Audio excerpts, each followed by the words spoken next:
আমার মা যখন তার মেন্সটা বন্ধ হলো, সে জানলো পৃথিবীতে কেউ এসেছে, প্রথম আমাকে চিনলো আমার মা খবর দিল আব্বাকে, দ্বিতীয় ব্যক্তিটা চিনলো আব্বা।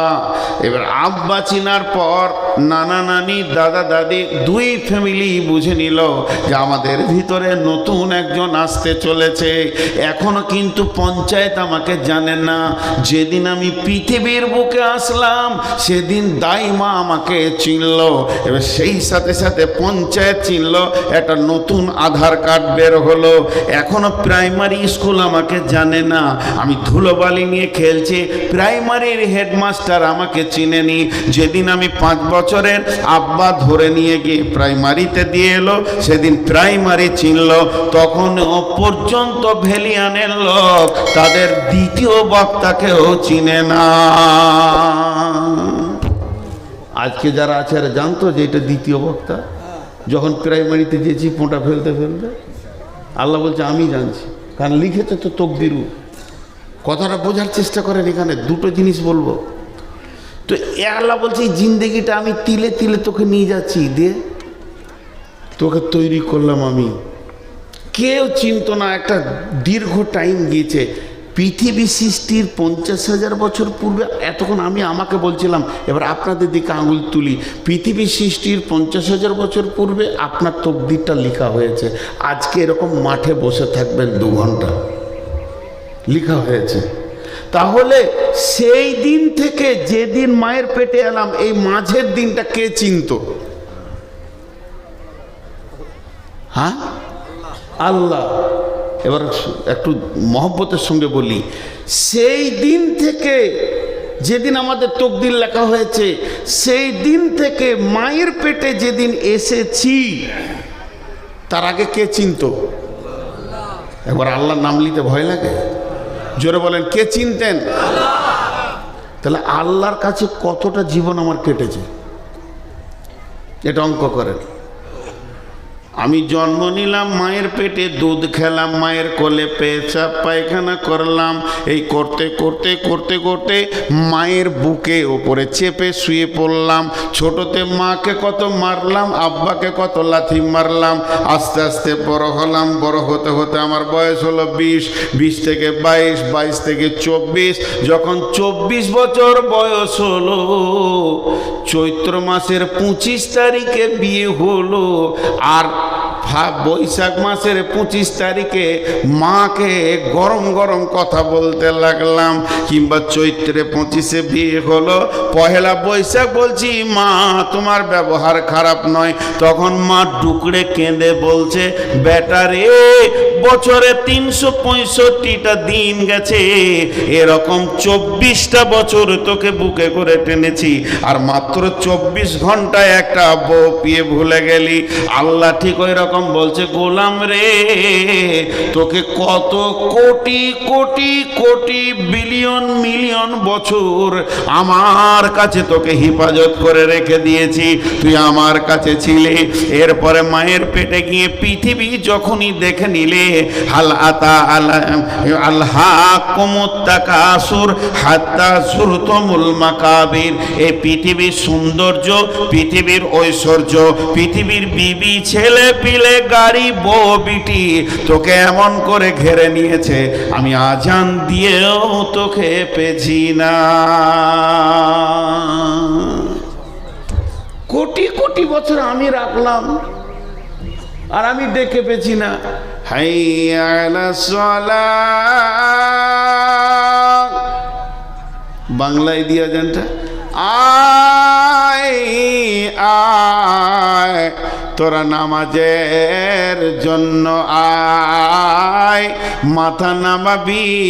যে মাবুদ তোকে কোটি কোটি বছর তার কাছে রেখেছিল, মাত্র মা বাপকে 100 বছর দিয়েছে, তাও মা বাপ থাকবে না, পৃথিবীর বুকে 100টা বছর থাকবি। আর পৃথিবী সৃষ্টির 50,000 বছর পূর্বে তোর জন্ম হয়ে গেছে, তোর তকদির লেখা হয়ে গেছে। এই 100 বছরে মাত্র 22টা বছরে কাটালি, এটি পৃথিবীকে নিয়ে উবুর হয়ে পড়ে গেলে মাবুদের ডাক আর শোনা যেছে না। আল্লাহ তাবারাক ওয়া তাআলা বলছেন এই জিন্দেগিটা আমি বানিয়েছি রে। তারপরে আল্লাহ দ্বিতীয় কি বলছেন, ইন্না খালাকনাল ইনসানা মিন নুতফাতিন আমসাজিন নাবতালিহি ফাজআলনাহু সামিআম বাসীরা। ওরে আমার গোলামের দল, তারপরে তোকে কিভাবে এই অবয়বটা দিলাম শুনেলে, তোর বাপকে উত্তেজিত করে, তোর মাকে উত্তেজিত করে, দ্রুতগামী বীর্য থেকে আমি বানালাম।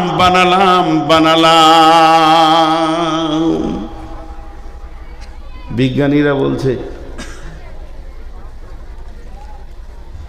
খুব ভালো করে এখানটা মনোযোগ দেন। একটা পুরুষ একবার স্খলন দিলে কতগুলো পোকা বের হয়? 40 থেকে 60 কোটি, একটা দুটা লয়। খুব যদি মজবুত ইয়ং একদম উত্তাল যৌবন হয়তো 60 কোটি পোকা স্খলন করে।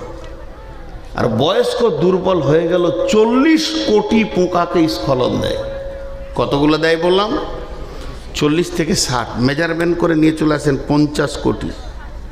আল্লাহ বলছেন ইন্না খালাকনাল ইনসানা মিন নুতফাতিন আমসাজিন নাবতালিহি ফাজআলনাহু সামিআম বাসীরা।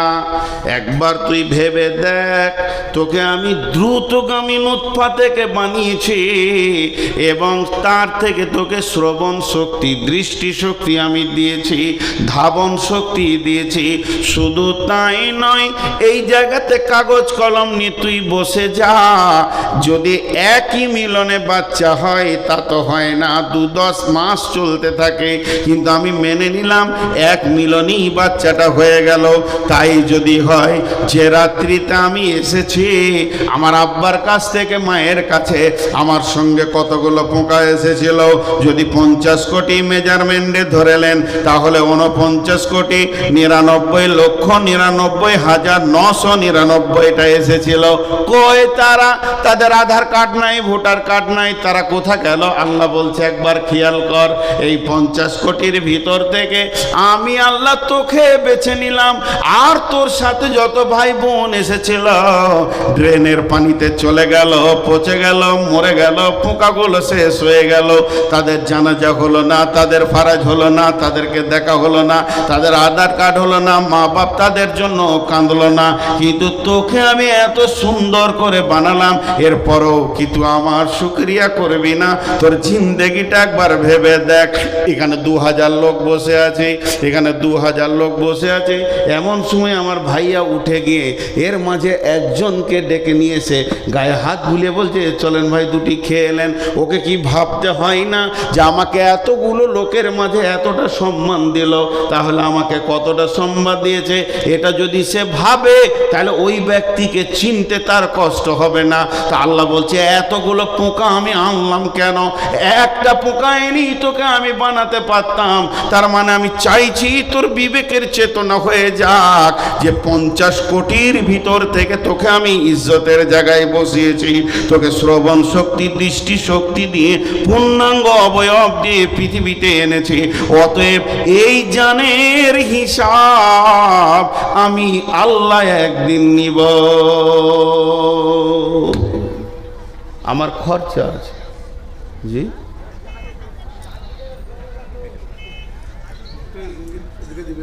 কোথা কি বলবো ভাইয়া, কি আর বলবো, খুব একটু হিসাব করে চলি। এখন মালের কথা বলিনি, খালি জানের কথা বলছি। খুব একটু হিসাব করি যে আল্লাহ কতটা আমাদেরকে সম্মান দিয়েছেন। আরো আছে, মানুষ সৃষ্টির ব্যাপারে অনেক কথা আছে। এরপরে চলেন মাল। কিয়ামতের মাঠে মালের হিসাব হবে কেমন করে? আল্লাহ রসুল যে বলেছেন, কেন বললি তুমি ফেরে পড়ে যাবে? আমাকে বলছে নূর মোহাম্মদ এসো, 70 বছরের জীবন দিলাম, তুমি টোটাল 70 বছরে যা ইনকাম করেছো আমার রেডারে ধরা আছে, টোটাল ইনকাম করেছো তুমি 3 কোটি টাকা। এখন এই 3 কোটি টাকা, প্রতি কোটিতে 100 লাখ, প্রতি লাখে 100,000, প্রতি হাজারে 100 টাকা।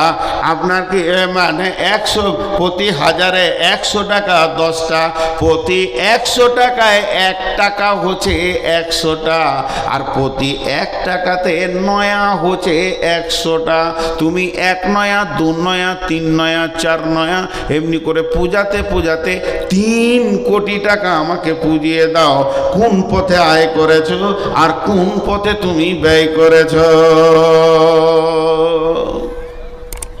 আয় যদি হারাম হয় তা ব্যয় আর যাবে না। আল্লাহ কথাটা বুঝাতে পারলো? আপনাদের এদিকে পাম্প মেশিন আছে? পাম্প মেশিন আপনারা মুখ খুলেন না কেন? পাম্প মেশিনের 2টো পাইপ, একটা সেকশন আর একটা ডেলিভারি। সেকশনটা যদি পুকুরে থাকে তা ডেলিভারিতে কি কলের পানি বেরোবে?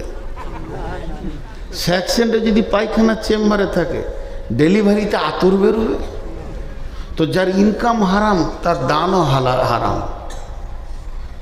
তোমার ইনকামটাই যদি হারাম হয় আর তোমাকে ওদিকে, ওই জন্য বলি মসজিদ না থাক, মাটিতে নামাজ পড়েন, কিন্তু মাতালের টাকাই করিয়েন না, সুদখোরের টাকাই করিয়েন না। আল্লাহ মাতাল, সুদখোর, জুয়ারি, দাড়ি মারা বেঈমানের কথা বাদ দিয়েছে, স্বয়ং ইমানদারের কথা বলেছে। যদি জাকাত না দেয় তো টাকা লিস না। ওলাম কি আছে? ইন্নামা ইয়ামুরু মাসাজিদাল্লাহি মান আমানা বিল্লাহি ওয়াল ইয়াউমিল আখির ওয়া আকামাস সালাতা ওয়া আতাজ যাকাতা। মসজিদ বানাতে গেলেও জাকাত দেনেওয়ালা লোক হতে হবে, বেজাকাত হলে চলবে না। টাকা বেশি আছে, জাকাত দেয় না, ওরও টাকা লিস না। এই জন্য তো মসজিদে লোকও ঢুকছে না, রিয়াকশন নাই, মসজিদের যে টান সেটা চলে গেছে। মাটির মসজিদে নামাজ পড়া ভালো ঢালাইয়ের থেকে।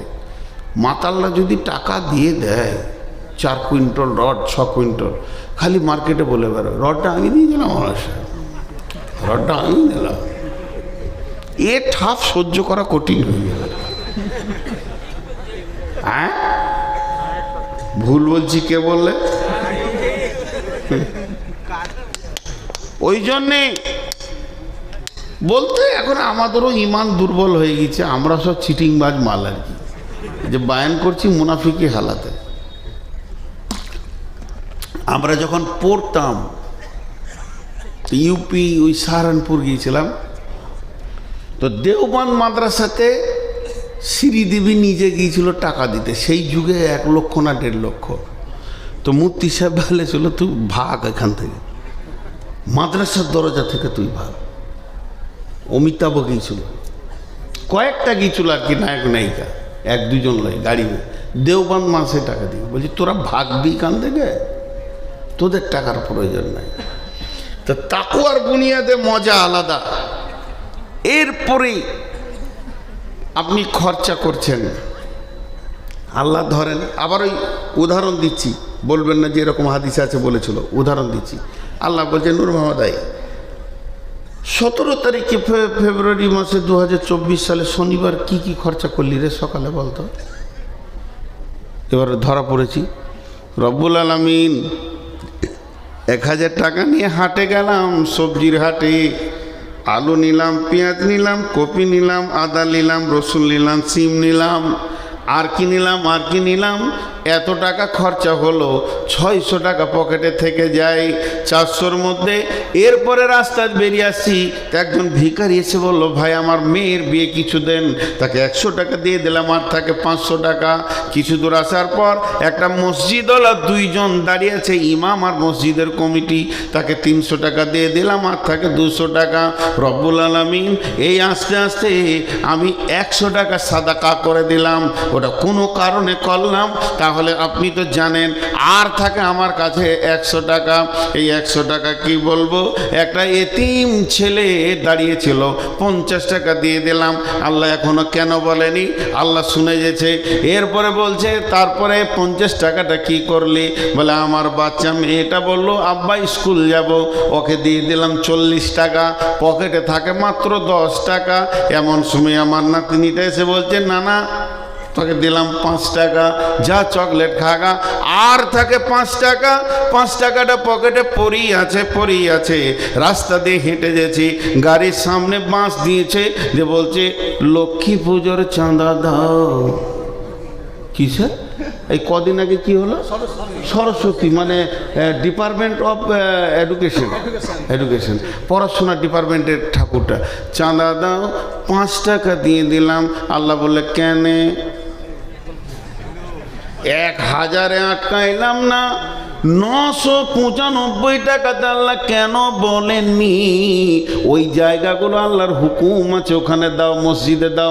ওয়াতাল মালা আলা হুব্বিহি দাবিল কুরবা ওয়াল ইয়াতামা ওয়াল মাসাকিন ওয়া ইবনাস সাবিলি ওয়াসাইলিনা ওয়া ফির রিকাব।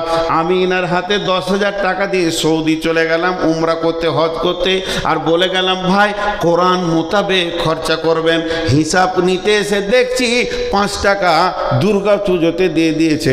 আমি বললাম কেন দিলেন, টাকা তো আমার আপনার নয়। তো আল্লাহ বলছে মাল তো তোর নয়, মাল আমার, আমি দিয়েছি বলি তোর মাল। তুই কে মাল এনেছিলি বল মায়ের পেট থেকে? বলেন একবার, হ্যাঁ বলেন তো সবাই। 100 বছর আগে এখানে ছিলাম? জোরে বলেন ছিলাম। এরপর একটা হ্যাঁ বলেন। 100 বছর পর থাকবো? দুটো না হলো 3 নম্বরটা দেখেন, হ্যাঁ বলতে পারেন নাকি? যেদিন এসেছিলাম মাল নিয়ে এসেছিলাম, এটাও না। 4 নম্বরটা একটু বুকে বল দিয়ে বলেন, যেদিন যাব লুটে নিয়ে চলে যাব। এর নাম ধোঁকা। পৃথিবীটা ধোঁকার জায়গা, পৃথিবীটা ধোঁকার জায়গা। একটা ছেলে ন্যাংটা, গোটা শরীর আর কাপড় নাই, ন্যাংটা, ওই বছর 3 বছরের ছেলে, বাচ্চা ছেলে, নানার বাড়ি নানির বাড়ি বেড়াতে এসছে। তো দৌড়ছে রাস্তায়, আর ওর কোনো নানা হয় সম্পর্কে, ওর মায়ের চাচা কি মামা বসেছিল, বলছে ওই তোর পয়সা পড়ে গেল। তো খুঁজছ, তোর কানে ধরেছে, তোর কাপড় আছে, পকেট আছে, এনেছিলি কিছু, আবে তোর হারাবার কি আছে? যে কিছুই আনে নাই তার হারাবার কিছু আছে? তাহলে আমরা যেদিন এসেছি কিছুই আনি নেই, হারাবার কিছু আছে? যেটুকুই আল্লাহ দিয়েছে ওইটুকুই আল্লাহ দিয়েছে। জি, এই আল্লাহ যে কোরআনে বলেছেন ওয়ালা নাবলুওয়ান্নাকুম বিশাইয়্যিম মিনাল খাউফি ওয়াল জু'i ওয়া নাকসিম মিনাল আমওয়াল ওয়া নাকসিম মিনাল আমওয়াল ওয়া নাকসিম মিনাল আমওয়াল ওয়াল আনফুসি ওয়াস সামারাত। এখানে 5খানা কোশ্চিন আল্লাহ পরীক্ষা করবে, তার মধ্যে মালকে নষ্ট করে এবং ফল ফসলকে নষ্ট করে।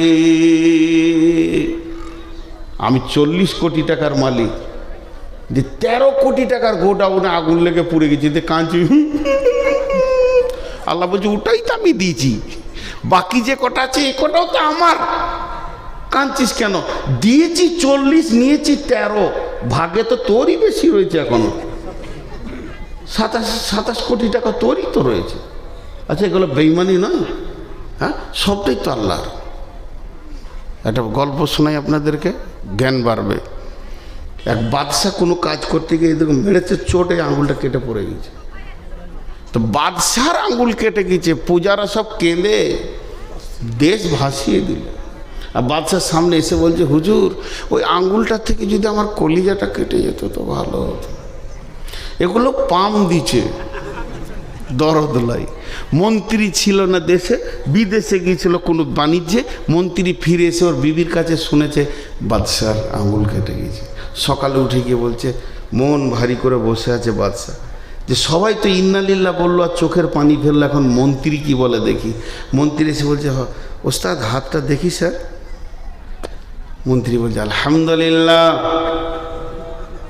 কলজাটা কত জ্বলে, কলজে জলা কোথাও বাকি থাকবে? আলহামদুলিল্লাহ। সঙ্গে সঙ্গে বলছে, প্রহরী জেলখানার দরজাটা খুলো, বেঈমানকে ভরে দাও। আমার খায় আর আমার বিরুদ্ধে কথা বলে, আমার আঙ্গুল কেটে গেছে। আর বলছে আলহামদুলিল্লাহ, ওকে জেলে ভরে তালা মেরে দাও। ওকে জেলে ভরে তালা মেরে দেওয়া হলো। এবার বলছে আমি একটু আসি, একটু শিকার টিকার করে আসি, হরিণ টরিণ, তারপরে বেঈমানকে উচিত শিক্ষা দিব। কেমন করে? ও আলহামদুলিল্লাহ বলেছে। হরিণ শিকার করতে গিয়ে জঙ্গলের ভিতরে রাস্তা ভুলে নাগাল্যান্ডে চলে গেছে। নাগাল্যান্ড বুঝেন তো, মানুষে মানুষ খায় ভারতবর্ষে। ওখানে চলে গেছে, ওখানকার জাতিরা ঘিরে ধরেছে। সুন্দর এত টুকটুকে মাল পেয়েছি, মালটা ভালো হবে, বিরিয়ানি খুব সুন্দর জমে যাবে। ওকে টেনে নিয়ে গিয়ে ঘরে ঘরে তালা মেরে দিয়েছে। সন্ধ্যার সময় বসে হিসাব করছে, মাংস কে কতটা নিবি? কেউ বলছে মাথা নিব, কেউ বলছে ঠ্যাং নিব। এবার বাদশা বলছে আর বাড়ি ফেরা হলো না, কাল সকালে তো আমাকে পিস পিস করে কেটে খেয়ে নেবে। টেনশন আর চিন্তা, টেনশন আর চিন্তা। সকাল হলো, তাকে তালা থেকে বের করে পেছন দিকে হাত বেঁধে ঠাকুর থানে নিয়ে যাওয়া হচ্ছে। রাবণের পূজা করে ওরা। এবার ওকে কাটবে, কেটে পিস বানাবে। বাদশার জান মুখ সব শুকিয়ে গেছে। যখন পেছন দিকে হাতটা বাঁধতে গেছে, দেখছে একটা আঙুল কাটা। তখন এবার বলছে পুরোহিতকে ডাক। আজ কি বার রে? শনিবার। আঙুল যে কাটা রে? পুরোহিত হাত চালাইছে, খবরদার মারিস না, বংশ ধ্বংস হয়ে যাবে। যেখান থেকে এনেছিস ওইখানে দিয়ে আসগা। বাদশাকে দিয়ে চলে গেল। যেই বাদশাকে দিয়ে চলে গেল, বাদশাহ সকালে দৌড়ে এসে ঘোড়া থেকে নেমে বলছে তাড়াতাড়ি জেলখানার গেটটা খুলে দে। ওরে ওই আঙুল কাটা ছিল বলি জানে বেঁচেছি রে ভাই, তুই বলেছিস আলহামদুলিল্লাহ। তোরটাই ঠিক আছে রে, তুই বলেছিস আলহামদুলিল্লাহ। এতক্ষণে কাটা আঙুলের লাভটা বুঝলাম, নাহলে তো এতক্ষণ বিরিয়ানি দিয়ে শেষ হয়ে যেতাম রে। ওরা যে সব মাল মশলা কিনে ফেলেছিল, শুধু আমাকেই পিস করতে বাকি ছিল। মন্ত্রী বলছে যে এটা কত বড় কথা। মন্ত্রীকে জিজ্ঞেস করছে আলহামদুলিল্লাহ কেন বললি এটা বলতো? বলে আরে হে আমার বাদশাহ, স্যার আপনি ভেবে দেখেন, আপনার বডিতে আল্লাহ 20খানা আঙ্গুল দিয়েছে। কয়টা টোটাল আছে? 20টা। নিয়েছেন আল্লাহ একটা, দিয়েছেন আল্লাহ আপনাকে 19টা। তা আমি হিসাব করে দেখলাম আল্লাহ আপনাকে বেশি দিয়েছেন কম নিয়েছেন, এর জন্যে বললাম আলহামদুলিল্লাহ। জি। তখন এবার মন্ত্রীকে কানে জড়িয়ে ধরে কানে কানে বলছে তোকে জেলে ভরে দিয়েছিলাম, মাফ করিস। তোকে জেলে ভরে দিয়েছিলাম, মাফ করিস। মন্ত্রী বলছে মাফ কেন করব, জেলে ছিলাম আলহামদুলিল্লাহ। যদি আপনার সাথে যেতাম আমার তো আঙ্গুল কাটা নাই, আমার তো আর ফিরা হতো না। জেলটা আমার জন্য আলহামদুলিল্লাহ। জি ভাই। আল্লাহ তাবারাক ওয়া তাআলা বলছেন তোদের মালের হিসাব আমি নিব, একটা টাকা আমার টাকা বেঈমানি করবি না। আর আল্লাহ তাবারাক ওয়া তাআলা রাসূল বলছেন, এটা তো একদিকে গেল, আর একদিকে একটা নিয়ে আসেন। বিসমিল্লাহির রহমানির রহিম, মান কাতা মিরাসা ওয়ারিসিহি কাতা আল্লাহু মিরাসাহু ইয়াউমাল কিয়ামাতি ফিল জান্নাহ। বিশ্বনবী বলছেন কেউ যদি মালের বেঈমানি করে, ছোট ছেলেকে লিখে দেয়, বেটাদেরকে লিখে দেয়, মেয়েকে ফাঁকি দেয়, বড় ছেলেকে ফাঁকি দেয়, এই যে মালের ওয়ারিসকে গোলমাল করে, আল্লাহ তার জান্নাতকে কেটে ওকে দিয়ে দেবে। আমি 40 বিঘে জমির মালিক, 50 বিঘে জমির মালিক, 200 বিঘে জমির মালিক, আসলে জমি আমার নয়, জমির মালিক আল্লাহ। আর আমার ওরসে আমার বিবির পেটে কটা হবে, আর সেই জমির ভাগ কে কে নেবে, এটা আল্লাহ করে দিয়েছে। অতএব আল্লাহর কলমের বাইরে আমাদের কলম চালানো যাবে না। আপনাদের নলহাটিতে এরকম আছে, জমি লেখালেখি নাই, ফাঁকি মেরে দিয়ে লিখে দিলে, হজ করার আগেই আবার দিছে। আহা, এ যে কি ডেঞ্জাস হাজি পৌঁছাইছে ওখানে। ও সে আগেই লিখে দিয়েছে। দেখেন, হ্যাঁ আল্লাহ। বড় বড় আলেমদেরকে জিজ্ঞেস করবেন, কিছু আলেমের ফতোয়া যে এরা জীবিত জাহান্নামী, খালি যদিন শ্বাস লিছে দুনিয়াতে, মরবে তো জাহান্নামে যাবে। তার মানে ও কি বলেছে জানেন? ও বলতে চাইছে, আল্লাহ আপনার বুদ্ধি শুদ্ধি কম, আমার ব্রেনটাই ঠিক আছে, আমি যেটা করছি এটাই ঠিক। পরোক্ষভাবে কোরআনকে নেকেট করছে, অনেকগুলো গুনাহ করছে ও, অনেকগুলো, যে অমুক পেয়ে যাবে, এ পেয়ে যাবে, ও পেয়ে যাবে, বোঝে না। খবরদার না, মালের মালিক আল্লাহ। চলেন এবার দুটি ঘটনা আপনাদেরকে শোনাই। হযরতে ওসমান গনি রাদিয়াল্লাহু তাআলা আনহু মদিনার হাটে নিজে গম বিক্রি করতে গেছেন। হযরতে ওসমান গনি রাদিয়াল্লাহু তাআলা আনহু মদিনার হাটে নিজে গম বিক্রি করতে গেছেন। আর খলিফার গম ঝরঝরে তত্তরে আয়নার মতো গম, কোনো ভেজাল নাই। আমিরুল মুমিনিন খলিফাতুল মুসলিমিন হযরতে ওসমান গনি নিজে দাঁড়িয়ে আছেন। এবার পাইকাররা আসে, বলে কি দাম? পাইকাররা আসে বলে, বলেন হুজুর কত লাগবে, কি দাম লাগবে? উনি খালি একটা কথা বলেন, এখনো সময় হয়নি, আর একটু বেলা হোক, আপনারা ঘুরে আসেন, বিক্রির জন্যই তো এনেছি, তো বেচে দিব, অতএব একটু ঘুরে আসেন, একটু ঘুরে আসেন, একটু ঘুরে আসেন, একটু ঘুরে আসেন। বেলা উঠে গেছে, এমন সময় হাটে একটা দল ঢুকছে। বহু দূর থেকে তারা মরুভূমিতে হেঁটে এসেছে, ক্লান্ত শ্রান্ত হয়ে। তাদের চেহারাগুলো কেমন, গালগুলো ঢুকে গেছে, চোখ ঢুকে গেছে, মাথায় কখন চিরুনি করা তো দূরের কথা, কোন যুগে তেল নিয়েছে তারা জানে না। হাড়গুলো পিঠে লেগে গেছে, পেটটা ভিতরে লেগে গেছে, তাদের হাড়গুলো গোনা যাচ্ছে। তার মানে না খাওয়া একদম এই রকম অবস্থার মানুষ। তাদের মধ্যে নারী আছে, পুরুষ আছে, শুধুমাত্র ইজ্জত ঢাকা, ছোট্ট মতো একটা হাতে গামছা, আর তো কিছু নাই। শিশু আছে, বৃদ্ধ আছে, নারী আছে, পুরুষ আছে, যুবক আছে, লাইন দিয়ে ওই হাটে ঢুকছে। হযরত ওসমান বললেন, দাঁড়াও, তোমার গামছাটা কত? লাও, তুমি একটা লাও, দেখি তোমারটা দেখি, তোমরা কজন? বলে দুজন। লাও, তোমরা দুইজন লাও, এইভাবে লাও, আর একটা বস্তা আনো, লাও লাও। দিতে দিতে দিতে দিতে দিতে দিতে গম শেষ, তারাও শেষ। গমগুলোকে তারা মাথায় বেঁধে নিয়ে আবার মরুভূমির বুক চিরে হাঁটতে শুরু করলো। বড় বড় পাইকাররা এসে বলছে, আমিরুল মুমিনিন খলিফাতুল মুসলিমিন, আপনি রসুলের জামাই হয়ে কাজটা কেমন করে করলেন? ওদের তো পেটে ভাত জুটে না, কত দাম আপনাকে দিয়েছে, যে দামের বিনিময়ে আপনি ওটাকে বিক্রি করলেন, আমরা তো এত দাম দিতে চাইলাম, আমাদেরকে কেন দিলেন না? হযরত ওসমান বললেন, বন্ধু রে, আজকের গমটা আমি আল্লাহর জান্নাতের বিনিময়ে বেচে দিয়েছি।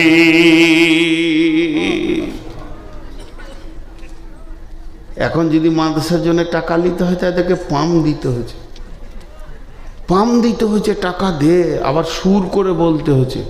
সুর করে না বললে তো খালারা 1 টাকা দিবে না, ওর কলজে ঠান্ডা করার মতো বলতে হয়েছে। আর আমাদের এই কি আউয়াল ভাই দুদিকে থু উড়ে গেছে, এমনি মোটা মানুষ, ঘেমে কল কল করে, এই টাকার পাহাড়, লাখে লাখে ঝাঁকে ঝাঁকে কাটে, হাজারো হাজার, শেষকালে গুনে দেখে 3 কুড়ি যা, খালি 10 টাকা লো। এই হয়ে গেছে আমাদের আদায়ের সিস্টেম। জি, আদায়ের সিস্টেম। আদায় 2-3 জায়গা খুব ভালো দেখেছি। দুটো না বললে জ্ঞান বাড়ে না। কলকাতায় বজবজ একটা জালসায় গিয়েছিলাম, 10,000 লোক, সেই রকম ডেকোরেটেশন, কত লক্ষ লেগেছে জানি না, সেই রকম মাইক সাউন্ড, 3 জন বক্তা আছে, আমি শওকত সোহরাওয়ার আমি। তো হেড মৌলানা আমার কানে এসে বলছে, কালেকশন করবেন আপনি, মাঝে দিয়েছি, 15 মিনিটের বেশি কালেকশন করিয়েন না, তাহলে এটা রেগে যাবে। সব শিক্ষিত মানুষ, কলকাতার ব্যবসায়ী। 15 মিনিটের টোটাল কালেকশন হলো আর 3,500 না 4,000, 1,000, 500, 100, 200। তাই আমি বলছি, কী হবে রে, মাসে চলবে কী করে এত বড় মাদ্রাসা? খেতে মন দিয়েছে না, আমাকে শওকত সাহেব নিয়ে গেলেন, চলো চলো খেলেন। তো হেড মৌলানার মনে কোনো টেনশন নাই, হাসছে ঘুরছে। মানে কী ব্যাপার? খাওয়ার আগে থাকতে না পেরে হেড মৌলানাকে বলছি, ভাই এই 2,5-3 হাজার টাকায় মাসে চলবে? বলছেন না, আমাদের নগদ কালেকশন হয়েছে 36 লক্ষ টাকা, আর বাকি তো আছে আরো 20-50 লাখ। এটা বাচ্চা ছেলেরা দিয়েছে একটা, বাস। ওদের সিস্টেম কি, তোমার ঘরে যখন শালির বিয়ের কার্ড আসে, শালার বিয়ের কার্ড আসে, বন্ধুর বিয়ের কার্ড আসে, তোমার বিবেকের চেতনা হয় যে কি দিব না দিব, তুমি রেডি হও। আর মাদ্রাসার জালসার কাগজ পৌঁছে তোমার বিবেক নাই যে ওখানে আমি 200 টাকা 500 টাকা দিব। তো যেদিন জালসার ডেট তার 3 দিন আগে পর্যন্ত এলাকার লোক সব টাকা নিজে এসে মাসে দিয়ে চলে গেছে। বলছে খালি বসে থাকতে হয় দুটো মৌলবীকে, ওরা চেক নেবে আর কি, 5000 একটা চেক দিয়ে দিল। হ্যাঁ হ্যাঁ হ্যাঁ হ্যাঁ, তো কি সুন্দর সিস্টেম। আর আমাদের শক্তিগড় এখানে আমরাই বলে একটা গ্রাম আছে, 150 লোক বসে আছে, আর ইমাম সাহেব খালি আমাকে খোঁজে মসজিদটা গোটা করতে হবে। আর 15 বছর আগে তখন ইঞ্জিনিয়ার বলে গেছে 7.5 লক্ষ টাকা লাগবে, অন্তত 10 লাখ টাকা করেন। আচ্ছা 150 লোকে 10 লাখ কালেকশন হবে? জানটা জ্বলে যেতে। আর ইমাম সাহেব বলছে আপনি উঠে যেন না হবে। তো যাক, ওই গাঁয়ে বাস করার আইডিয়া আছে। একটা যুবক উঠে বলছে আমাদের গাঁয়ে 7খানা বংশ আছে, তো যদি 10 লাখ লাগে তো 7 ভাগের 1 ভাগ আমি দিয়ে দেবো। হয়ে গেল। আর একজন উঠে বলছে হুজুর মাইক ছেড়ে দেন, ও ইট যা লাগবে আমার, শুরু থেকে শেষ। মিস্ত্রি বলবো আর ইট লাগবে না, সেই দিন ইট বন্ধ হবে। একজন বলল বালি আমার, একজন বলল সিমেন্ট আমার, একজন বলল পাথর আমার, একজন বলল রড আমার, একজন বলল ফার্নিচার আমার, একজন বলল মার্বেল আমার, একজন বলল মিস্ত্রি আমার, একজন বলল লিভার আমার। মসজিদে যা ছিল রং পর্যন্ত হয়ে গেল। ইমাম সাহেব বলছে এবার ছেড়ে দিই, শেষ দোয়া করে। বলছে না, আর একটা মাল আছে। ওকে ধরে আনতে গিয়েছে, ও আসে না এখন। তারপর চলে এলো। আমি বললাম ভাই আপনার অপেক্ষায় আমাকে ইমাম সাহেব বসিয়ে রেখেছে, এত লেট করে। বলছে আচ্ছা ঠিক আছে, ওই যে এরা যে মালটা দিবে বলেছে ওই টাকাগুলো নিয়ে মসজিদের নামে ব্যাংকে ভরে দেন, কাল থেকে মসজিদটা গোটাই আমার আছে। এদের জন্য বায়ানো হয় নাই, সুর করে দিতে হয়নি, পাম দিতে হচ্ছে আমাদেরকে। হ্যাঁ, কিন্তু বিয়ে দেওয়ার পর শ্বশুর বাড়ি কবে যেতে হবে এটা বলতে হচ্ছে না, মেরে দিচ্ছে তো। ঠিক টাইমে টাইমে টিপ মারছে, কিন্তু এখানে যে ওকে টাকা দিতে হবে ওকে গুঁতিয়ে বলতে হচ্ছে। 4টা বক্তা লাগছে। জি।